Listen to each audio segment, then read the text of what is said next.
परीक्षा में उत्तर लिखना भी एक कला है। नमस्कार दोस्तों, आज मैं इस वीडियो में बात करूंगा जो परीक्षा में उत्तर कैसे लिखें, क्योंकि सही तरीके से नहीं लिखने के कारण आपका मेहनत पानी में चला जाता है, यानी बेकार, आपका मेहनत बेकार चला जाता है। क्वेश्चन का आंसर हम कैसे लिखें जिससे कि जो अधिक से अधिक नंबर मिल जाए, यानी जो कॉपी चेक कर रहे हैं वो खुश हो जाए और हमें एक भी नंबर न काटे, है ना।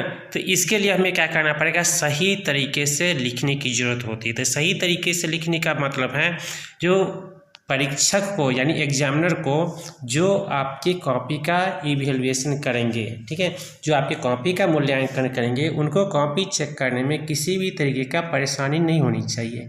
तो वे जो कॉपी चेक करते हैं तो उन्हें प्रत्येक क्वेश्चन का नंबर देना होता है, उन्हें प्रत्येक क्वेश्चन का नंबर देना पड़ता है, इसलिए उनके पास क्वेश्चन नंबर लिखा रहता है और प्रत्येक क्वेश्चन का मार्क्स उन्हें बैठाना रहता है और उसको ऐड करके आपको कितना मार्क्स आता है ये बताना होता है, ठीक है। तो प्रत्येक क्वेश्चन का उनके पास जो आंसर शीट होता है, यानी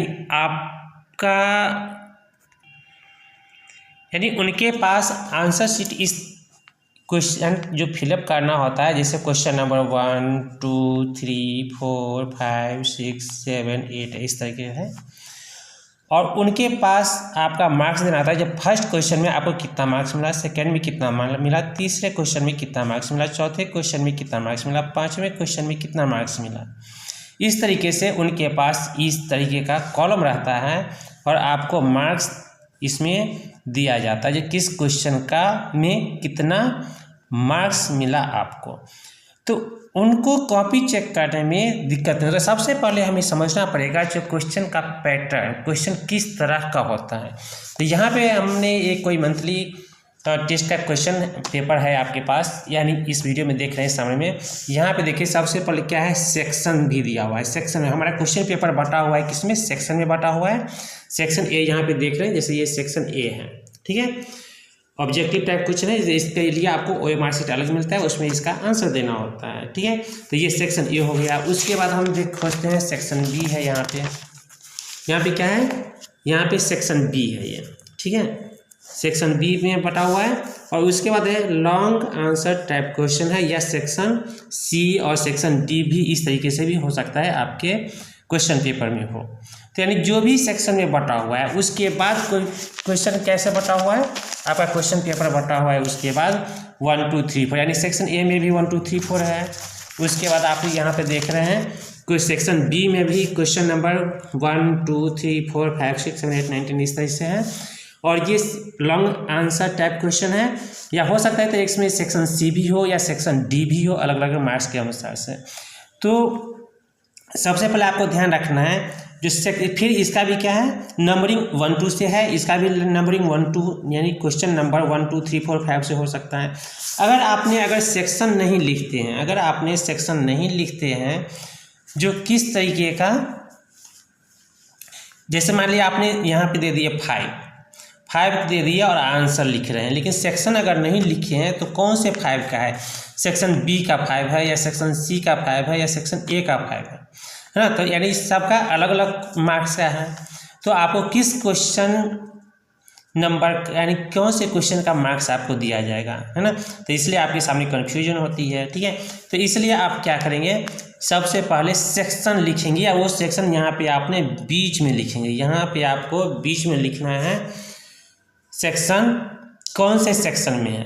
जैसे सेक्शन बी का लिख रहे हैं तो यहाँ पे सबसे पहले अच्छी राइटिंग में बीच में लिखेंगे सेक्शन ए है तो ए का, या बी है तो बी का, ठीक है। सेक्शन बी आपको साफ साफ दिखना चाहिए। तो अगर यहाँ पे सिंबल में कट गया है तो यहाँ पे आप नहीं देंगे, सीधे यहाँ पे लिखेंगे सेक्शन बी, और फिर इसके नीचे अंडरलाइन कर देंगे अच्छे से, ठीक है। आपको क्वेश्चन नंबर इधर लिखना है और आपके लिए मार्क्स देने के लिए इस साइड भी इतना मार्जिन छुटा हुआ रहता है, दोनों साइड मार्जिन रहता है, ठीक है।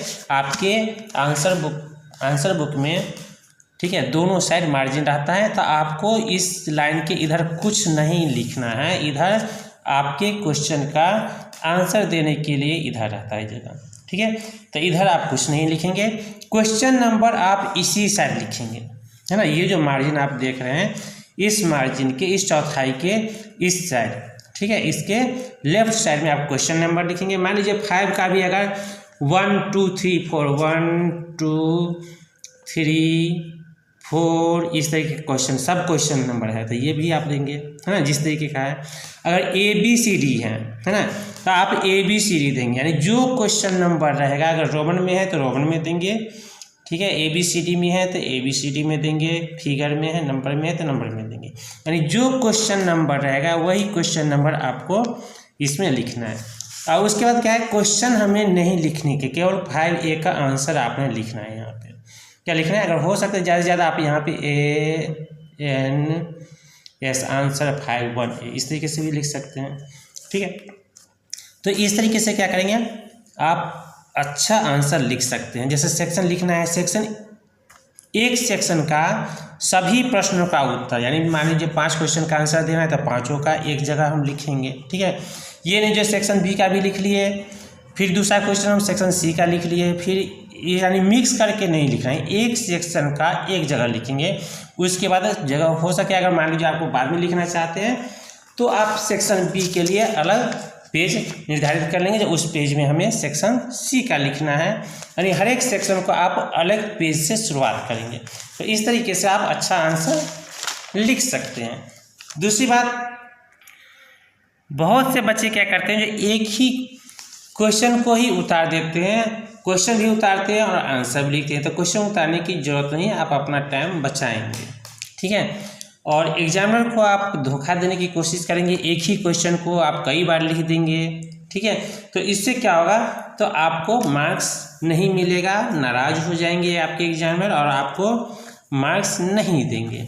तो इसलिए आप क्वेश्चन में आंसर में कम कट पीट करेंगे और प्रत्येक क्वेश्चन के बाद आप जगह जरूर छोड़ें। मान लीजिए क्वेश्चन 2A का आंसर आपने लिखे, है ना, यहाँ पे आंसर आपने लिखे और उसके बाद क्वेश्चन का आंसर लिखे, उसके बाद यहाँ पे ख़त्म हो गया, तो आप यहीं से क्वेश्चन 2B का या 3 का आंसर आप नहीं लिखेंगे, ठीक है।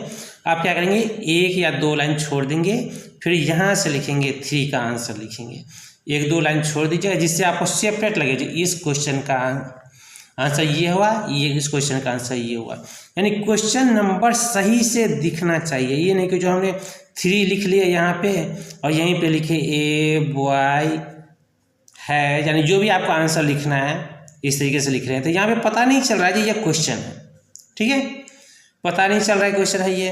अगर आप यहाँ पे बाहर में लिखते हैं, को इस चौथाई के बाहर लिखते हैं तो क्वेश्चन दिख रहा है साफ साफ, यहाँ ये 3rd क्वेश्चन का आंसर है ये, ठीक है। तो इस तरीके से क्या होगा, आप अच्छे मार्क्स ला सकते हैं, आपका मार्क्स एग्जाम में नहीं कटेगा।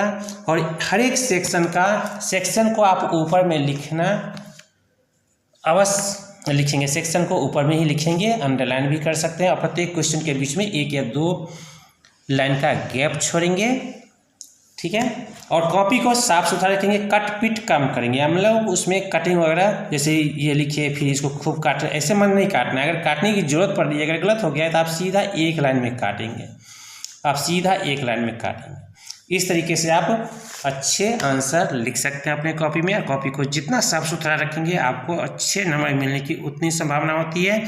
और सबसे पहले आप हो सके तो लेंदी क्वेश्चन को लिखिए, यानी लॉन्ग आंसर टाइप क्वेश्चन को पहले लिख लें और शॉर्ट आंसर को आप बाद में लिखें, जिससे कि जो आपको एग्जामिनर मार्क्स न काट पाए और आपको अच्छा से अच्छा नंबर आ जाए।